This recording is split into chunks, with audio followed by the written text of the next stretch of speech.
let's kind of transition a little bit and talk about big picture. Yeah. So my first question is, Facebook is a platform that, an online world kind of, that mirrors what's happening in real life. And I think that's very applicable to dating.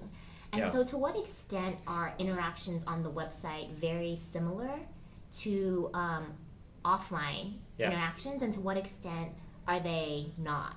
Yeah, great question. So we actually love the idea and really embrace the idea that to be successful, we should just try to make actions or activities that happen offline easier by doing that online. I think some of the best software products actually do simply that. And so we don't actually want to try to create new behavior. We just want to take existing behavior and make it easier. And so like what's happening offline is like people see a photo on Facebook and they're like, hey, who's that guy or who's that girl in the photo? They're totally interesting. And they maybe make a mental note, and like next time they see the friend that was in the photo, they ask them. That happens all the time. Sure. And so, or similarly, people like, occasionally they'll say, hey, let me see, this person's interesting. Let me see if they have any single friends. I'm kind of looking. And they'll do the like page of their Facebook friends. And we just want to take that existing behavior and make it really easy.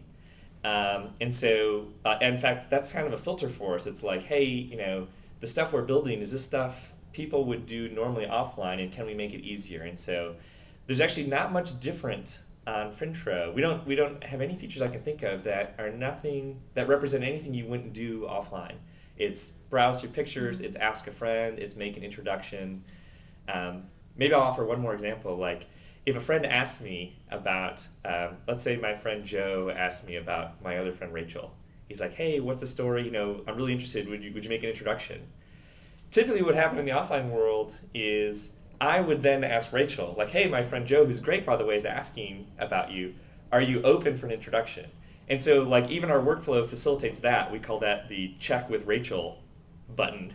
And so if Joe inquires, then we have like a button that says like check with Rachel. And if Rachel okays it, then we do the intro. So even like that, workflow, we try to represent what actually happens in the real world, which is I would have called Rachel. And by the way, I may actually still call Rachel, which is sort of a separate point.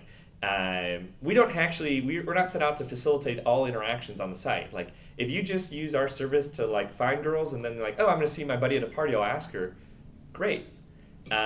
Similarly, if a girl asks me about a guy friend of mine and she's like, oh, I'd love an intro, I might say, hey, I'm having a dinner party next week. I'm going to invite you both. So you could facilitate the introduction on the service, but we're not married to that. Interesting term I used. We welcome sort of using it as a complement to sort of what you're doing now, but we want everything we do to be consistent with what happens offline. Got it. And so, out of all your kind of initial alpha testers, have there been any success stories? Yes, there have been, Can which you is share totally one? interesting. Well, we're very protective of the privacy okay. of our users, so I won't use specific names. Yeah. But I will say Frintro has facilitated several dates, and there's a few budding relationships, which we're really excited about. One of our key metrics, I think, over time will be like number of marriages. Now, we've only been around, several weeks, so we're not there yet. But at some point, I'd love to report back and tell you about our first Frintro marriage, because I'm pretty confident it will happen. That's a great and unusual metric. Yeah. All right, so a few final questions. Again, congratulations on being one of the winners of this year's Facebook Fun competition. Thank you. And how was the process like for you, both in terms of thinking about entering, challenges, and just... Right. So it's been great, and the Facebook team has been phenomenal. So we were just, we love the opportunity to even pitch Facebook, and thrilled that they chose to invest in us. So the process was super smooth, and they've got a great team at Facebook. The platform team and the Facebook Fund team have been super supportive, I think, of all the startups that participated.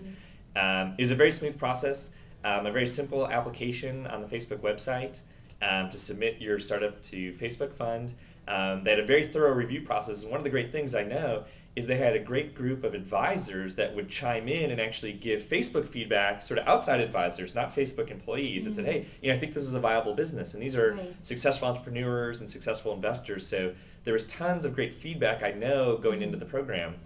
And very thorough. There was a couple phases. We did some back and forth emails. We did some calls with the Facebook Fund team. And but overall very smooth, and we were just like thrilled that after just a few weeks and a little bit of this back and forth that they selected us, and now we're super fired up to be joining the incubator program formally and actually moving into Facebook's some of Facebook's offices. We're actually moving into downtown Palo Alto at their 164 Hamilton office, and we're going to be co-located with all the other incubated companies that is, which is fantastic for knowledge sharing, and I think it'll just be great energy.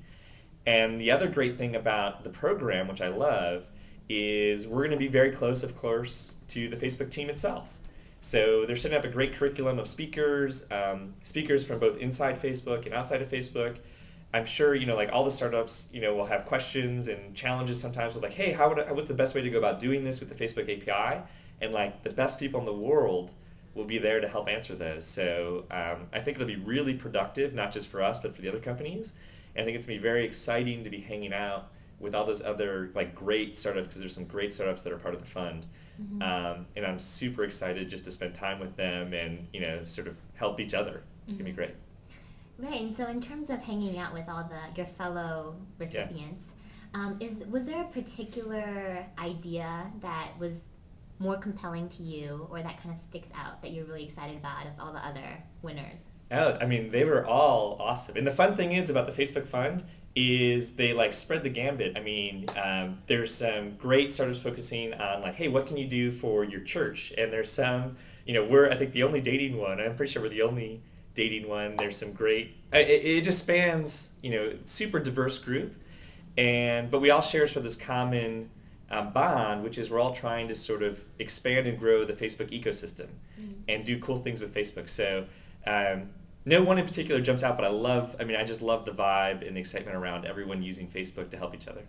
Great. Okay, and so last question is basically what are you and your team's plans, going forward? Obviously, the summer is going to be huge in terms of the incubator program, but what is your vision, for Frintro? Right.